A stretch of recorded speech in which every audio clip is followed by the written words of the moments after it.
আসসালামু আলাইকুম, কেমন আছেন সবাই? Welcome back to my channel. আলহামদুলিল্লাহ আমি ভালো আছি। আশা করছি যে যেখান থেকে আমার ভিডিওটি দেখছেন আপনারা সবাই ভালো আছেন। আজকে একটা নতুন রেসিপি নিয়ে হাজির হয়ে গেলাম। আজকে আমি আপনাদের সঙ্গে গরুর মাংস কালো ভুনা রেডিমেড মশলা দিয়ে রেসিপিটা আপনাদের সঙ্গে শেয়ার করব। আমি কীভাবে করেছি সেটাই আপনাদেরকে দেখাবো। তো আশা করছি সম্পূর্ণ ভিডিওটা না টেনে দেখবেন। ভিডিওটি আজকে আপনাদের উপকারে আসতে পারে। তো চলুন ভিডিও শুরু করা যাক। আমি এখানে পাতিলের মধ্যে 1.5 কেজি গরুর মাংস নিয়েছি।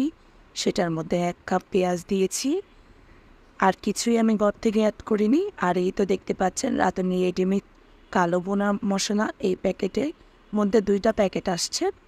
আমি যে বড় প্যাকেটটা ছিল সেটা কেটে সম্পূর্ণ মশলা দিয়ে দিয়েছি। আর 1 কাপ সরিষার তেল দিয়েছি। এটা দিয়ে আমি এখানে চুলায় হাঁড়িটা বসিয়ে দিলাম। আর যে ছোটো প্যাকেটটা দেখতে পাচ্ছেন ওইটা দিতে হবে রান্নার শেষে।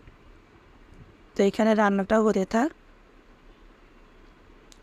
আর যারা আমার চ্যানেলটি এখনও সাবস্ক্রাইব করেননি, প্লিজ আমার চ্যানেলটা সাবস্ক্রাইব করে বেল আইকনে ক্লিক করে দেবেন। আর যারা অলরেডি করেছেন তাদেরকে অসংখ্য ধন্যবাদ। এই রাঁধুনি রেডিমেড মশলাটা দিয়ে কালো ভুনা তৈরি করলে কিন্তু অসম্ভব মজা হয়।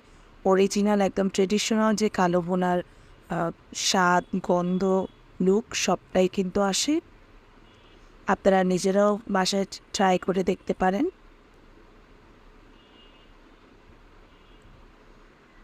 আর এখানে আমি 1 কাপ তেল ইউজ করেছি। প্রথমেই বলেছি সরিষার তেল দিয়ে অবশ্যই এটাকে রান্না করতে হবে।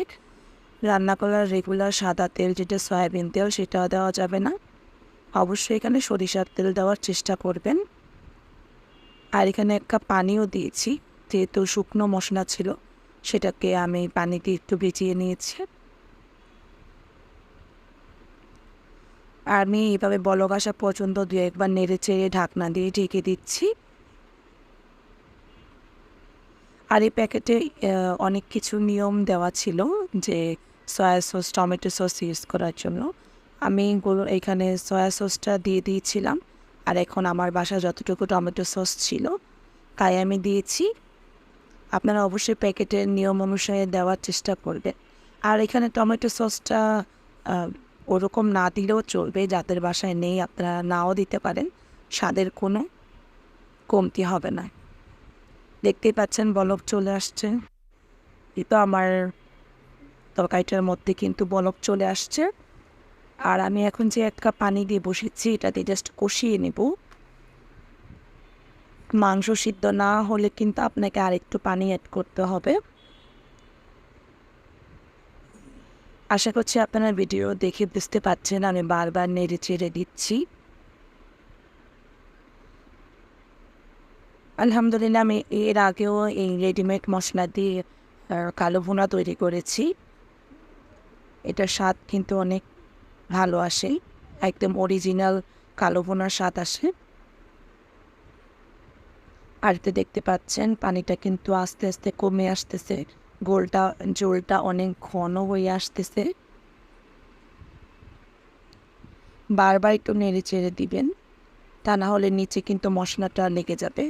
চেষ্টা করবেন কোনোভাবেই যেন মশলাটা নিচে লেগে না যায়, তাহলে কিন্তু এটার স্বাদ এবং টেস্ট দুইটাই পরিবর্তন হয়ে যাবে। পুরো অরিজিনাল যে স্বাদটা সেটা পাবেন না। এখানে কিন্তু আমার মাংসটা প্রথম মশলার প্যাকেটটা দিয়ে কষানো হয়ে গিয়েছে। এখন আমি এটাকে দেখতেছি চেক করে সিদ্ধ হয়েছে কিনা। আমার মাংসটা কষানো হয়ে গেছে, সিদ্ধ হয়ে গিয়েছে। এখন আমি প্যাকেটে যে ছোটো প্যাকেটটা ছিল প্যাকেটের ভিতরে ওইটাও দিয়ে দিয়েছি। দিয়ে ভালোভাবে নেড়ে চেড়ে রেখে দিচ্ছি। এখন এটাকে আরও 10 মিনিট চুলায় রাখবেন যতক্ষণ না পর্যন্ত মাংসটার রঙটা কালো হয়ে আসছে। আপনারা চাইলে এই অবস্থাতেও নামাতে পারেন। আমি নেড়ে চেড়ে তখন আমার এটা হয়ে গিয়েছে। আর এখানে তো দেখতেই পাচ্ছেন। আর আমি একটু ঝোল ঝোল রেখেছি, খুব বেশি ড্রাই ভুনা করিনি। আপনারা চাইলে এই অবস্থাতেও নামাতে পারেন, নতুবা একদম ভুনা করতে পারেন, একদম শুকনা শুকনা। তো আমি একটু ঝোল ঝোল রেখেছি। খুব বেশি কালোটা করিনি। আরও বেশি রাখলে মশলাটা পুড়ে যায়, গন্ধটা খুব বেশি ভালো লাগে না। তো আজকে আমার ভিডিও আপনাদের কেমন লেগেছে প্লিজ কমেন্ট করে জানাবেন। ভিডিও ভালো লাগলে অবশ্যই ভিডিওতে লাইক দিবেন। ইনশাআল্লাহ ভালো থাকবেন।